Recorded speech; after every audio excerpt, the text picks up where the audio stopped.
The hearing room was already tense before anything even started. Reporters lined the back wall, adjusting cameras and microphones. The public seats were full. Everyone knew something big might happen today, even if no one said it out loud. Senator Van Hollen sat quietly at the desk, organizing a set of documents. He didn't speak, didn't look around, didn't react to the whispers in the audience. It was the kind of silence that made people nervous. Next to him sat former Attorney General Bondi. She tried to appear calm, but even to the cameras, viewers could see her fingers tapping lightly against the table. It wasn't obvious anxiety, but it was there. At the witness table, the FBI director shifted in his seat. He drank a sip of water and checked his notes.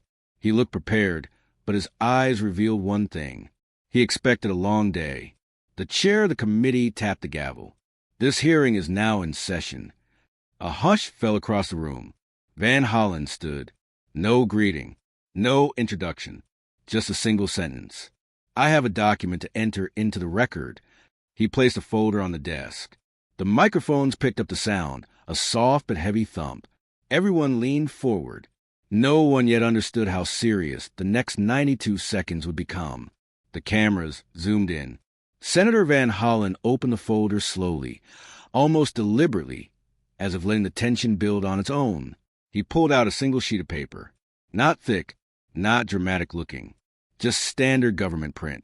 But everyone in the room knew. Sometimes the simplest documents speak the loudest. Van Hollen held it up so that the committee monitors could display it to the room. This, he said, is a verified receipt showing a transfer of $9 million allocated to a special external services program.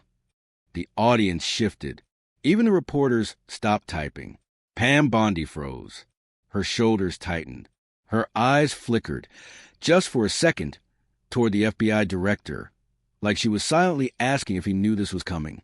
Van Hollen continued. The question before us is not about legality. The question is transparency. This $9 million allocation does not appear in the summary financial reports submitted to this committee. He placed the document on the table in front of him. Then he said nothing. No follow-up. No accusation. Just silence. 1 second. 2 seconds. 5. The silence became uncomfortable, then heavy, then crushing. Bondi's breathing changed. Her composure, once firm, started to waver.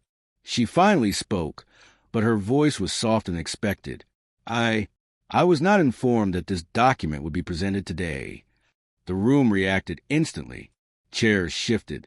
Reporters raised cameras. The FBI director adjusted his posture, now alert, now focused. This was no longer a routine hearing. Something real was happening, and the next 92 seconds would decide everything. The chair did not interrupt. No one did. It was as if the entire hearing had paused and the world was waiting to see what Bondi would say next. Bondi tried to keep her voice steady. The allocation was part of a broader program. I was told it was authorized. The briefings I received indicated the funding was routine. But her words came slower and slower, like each sentence suddenly weighed more than the last. Van Hollen didn't move. He didn't interrupt. He simply let the silence work. The cameras caught everything, her jaw tightening, her hands trembling just slightly, her attempt to compose herself, failing with every breath. Then she stopped speaking, not because she was finished, but because emotion finally caught up to her. Her eyes glistened, her voice cracked. I always tried to do what was right. That sentence echoed like a bell. No allegation, no admission. Just raw human weight. The FBI director looked up sharply. Something had shifted. He glanced toward the counsel seated behind him. The unspoken signal was clear. Be ready. But the director didn't speak. Not yet. Not during the silence. The chair leaned forward. Ms. Bondi, are you requesting a brief recess? She shook her head, barely. Her composure finally broke. Tears gathered at the edge of her eyes. Not dramatic.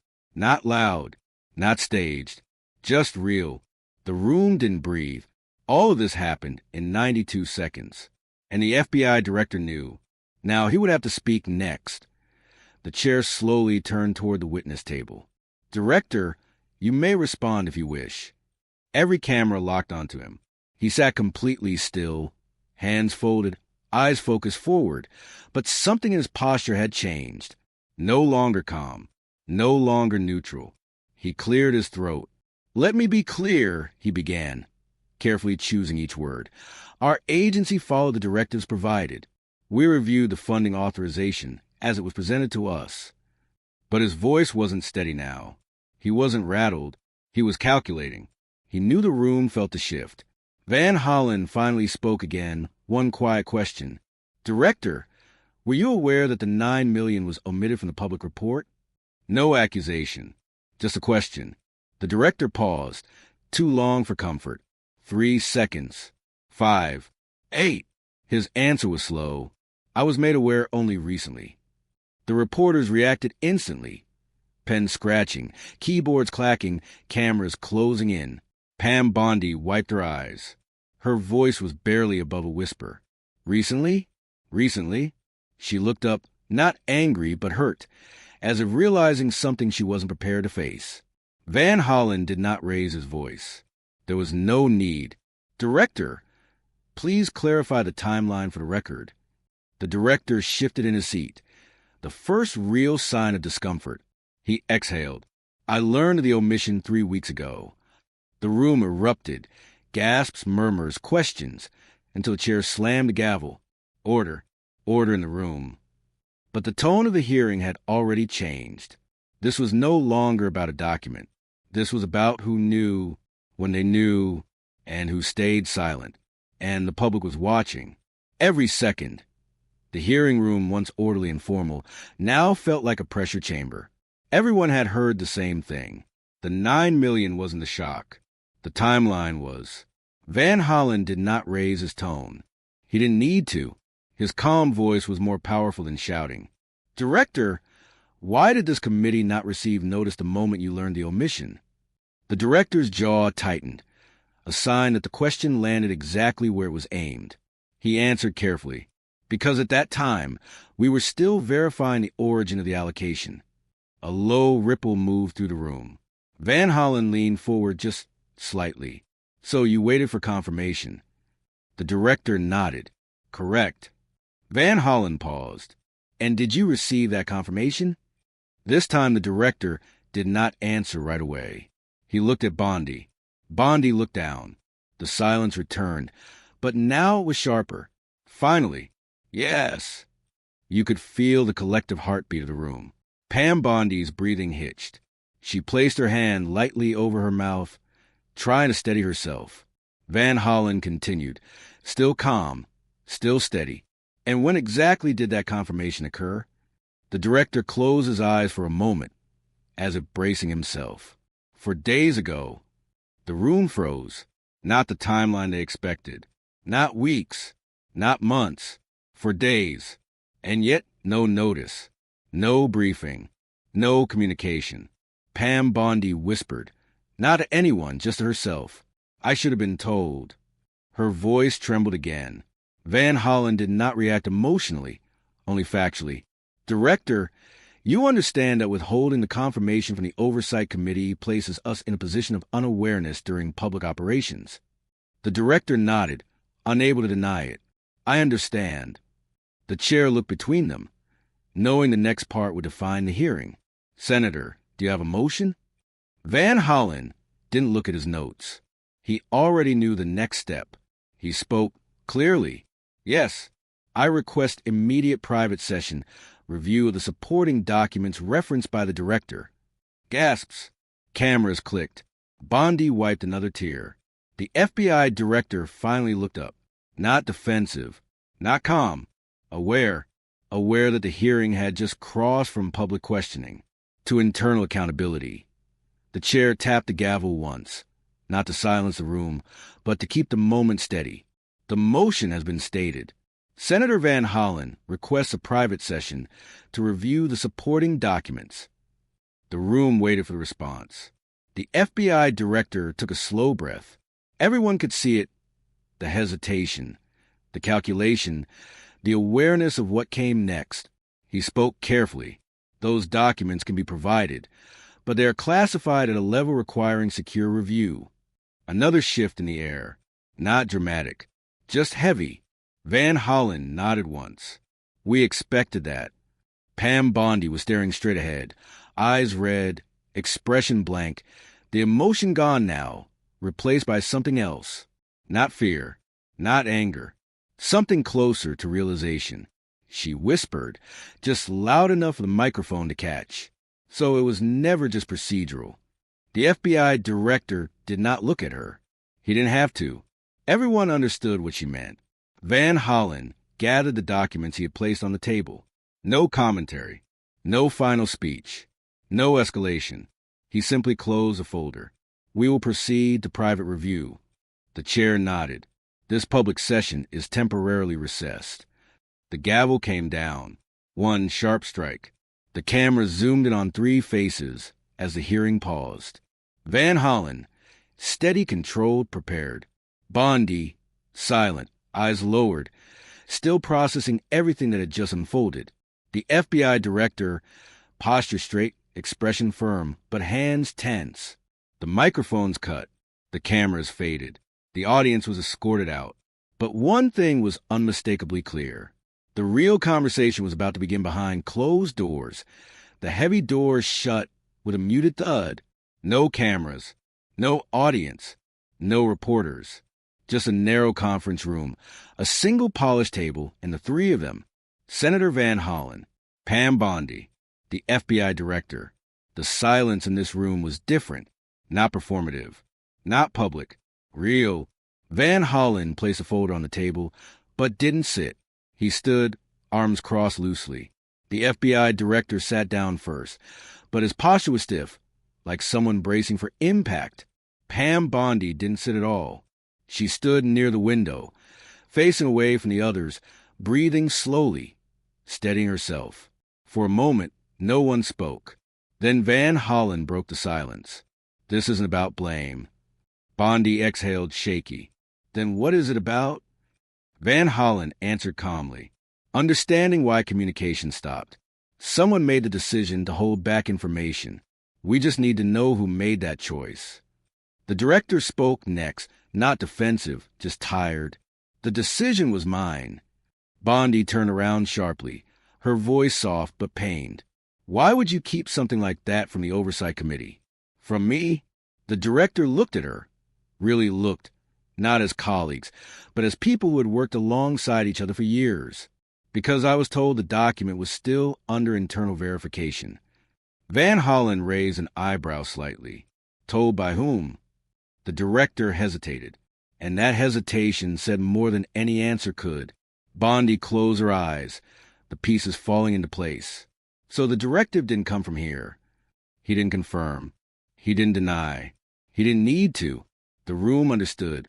Van Hollen finally sat, but his tone stayed steady. Director, this is simple. The committee does not need speculation. We need clarity. The director nodded. Then I will provide it. He reached into his briefcase, withdrew a sealed envelope, and placed it on the center of the table. It was unmarked. No labels. No classification stamps. Just one envelope. Bondi stared at it, as if it were heavier than steel. The director spoke one final sentence. This is a chain of authorization. It shows who requested the delay. Bondi's hand shook just once. Then she steadied. Van Hollen didn't touch the envelope yet. He looked at both of them. Before I open this, does either of you need to say anything? Silence. No one moved. No one blinked. The envelope sat between them like a fault line. And when it opened, everything would change. Van Hollen reached forward slowly and lifted the envelope. No dramatic tearing. No quick movement. Just calm precision. He opened the flap and slid out a single sheet of paper. Bondi held her breath. The FBI director rested his hands flat on the table, waiting. Van Hollen read the page silently first. His expression did not change. No shock, no satisfaction, no anger. Just understanding. Then he placed the paper face down on the table. He didn't read it aloud. He didn't need to. Instead, he looked at Bondi. This directive did not originate in your office. Bondi's eyes widened, a quiet relief she hadn't expected. For the first time since the hearing began, she inhaled without strain. Then who? Van Hollen raised a hand gently, not to stop her, but to give context. It came from a higher-level administrative clearance. The FBI director nodded. The instruction was framed as temporary, a hold, not a concealment. Bondi absorbed this slowly. So she hadn't missed something. She hadn't signed something wrong. She hadn't approved anything she didn't understand. Her voice steadied. Why wasn't I briefed? The director's answer was honest. Because the clearance level changed mid-process. The communication chain was rerouted. She closed her eyes, not from shock, from exhaustion. Van Hollen leaned back in his chair. This is why we review, not to assign fault, to restore clarity. The room felt different now, not accusatory, not defensive, just real. Bondi moved to the table and finally sat down. Her voice was stronger now, not shaken, but firm. So the public hearing, it looked like I failed to report something I never had access to. Van Hollen nodded, respectfully. Yes, and that is what we will correct. The FBI director spoke quietly. The public should not see chaos. They should see governance. Bondi looked at both men, relief, frustration, and dignity all mixing at once. Then we fix this together. Van Hollen closed the folder. Agreed. The decision was not dramatic, not explosive, not headline-ready. It was simple. They would correct the record. Publicly, calmly, without spectacle. Because sometimes the most powerful political moment is not the confrontation. It is the resolution. The doors open again. Reporters hurried back into the hearing room. Cameras reactivated. Microphones extended. But when the three returned, Senator Van Hollen, Pam Bondi, and the FBI director, the energy was not tense anymore. It was steady. They took their seats. No one spoke until the chair acknowledged the room. We will now resume. Van Hollen leaned into his microphone. His tone was calm, clear, deliberate, the kind of tone that makes people stop scrolling and listen. This committee has reviewed the documentation in question. The $9 million allocation was authorized through a higher-level administrative clearance that rerouted the reporting process temporarily. Not defensive, not dramatic, just facts. He continued. Former Attorney General Bondi did not withhold this information. She did not receive it. The oversight gap was procedural, and it has now been corrected. Bondi exhaled slowly, a release the public could see. She spoke next. Steady voice, no tears, no tension. My concern has always been transparency. The review has clarified the chain of authorization. I support the director and the committee in ensuring that this does not occur again. The room listened. No whispering, no interruptions. Then the FBI director spoke. Our agency will update communication protocols to ensure that clearance adjustments do not interrupt or delay oversight reporting. A reporter raised a hand. So there was no wrongdoing? Van Hollen answered directly. There was miscommunication. And now there is clarity. Bondi nodded. The director nodded. No conflict. No sensational claim. No drama. Just resolution. The chair struck the gavel. This hearing is adjourned. The broadcast ended. Epilogue. The part viewers remember. Not the tears. Not the silence. Not the tension. But the ending. 3 officials, who could have turned against each other, chose transparency instead. And sometimes in politics, that is the most unexpected outcome of all. When the broadcast ended, most viewers assumed the story was over. But real political moments rarely end when the microphones turn off. As the room emptied, Bondi, Van Hollen, and the FBI director remained seated a few seconds longer, not out of hesitation, out of understanding. They had just navigated a situation that could have easily turned into division, blame, or headlines driven by speculation. Instead, they had brought it back to clarity and professionalism. Bondi spoke first, quiet but confident. Thank you, both of you. There was no weakness in her tone now, just relief and resolve. Van Hollen gave a small nod. Transparency protects everyone involved. The director adjusted his cuffs and replied. And silence almost cost us that. They all understood the weight of those words. Later that day, a short written statement was released to the public. The $9 million allocation was legitimate. The reporting delay occurred due to a temporary classification change. Oversight processes were updated to prevent recurrence. No dramatic press tours. No accusations. No political speeches. Just a factual correction. Public reaction. Commentators were surprised. Some expected conflict. Some expected dramatic confrontation. Some expected viral clips of outrage or scandal. Instead, they saw a senator presenting evidence calmly, a former attorney general showing humanity, an FBI director taking responsibility, a committee working together to correct a mistake. And for many people watching, it felt rare. It felt responsible. It felt like government working the way it's supposed to. And that's what made this moment stand out. Not the document, not the tears, not the silence, but the fact that clarity won without chaos. No sides, no spectacle, just correction. A reminder that sometimes, in politics, the quiet resolution is the loudest message of all. Hours later, the hearing room was empty. The microphones were off. Chairs were pushed in.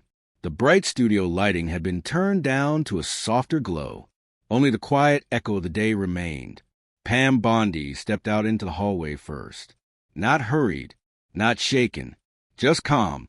Reporters tried to call out to her, but she didn't stop. She didn't need to. She had already spoken. In the room, on the record, with honesty. Van Hollen left next, carrying only the slim folder that had changed everything. No celebration, no public victory, just the knowledge that transparency had been restored.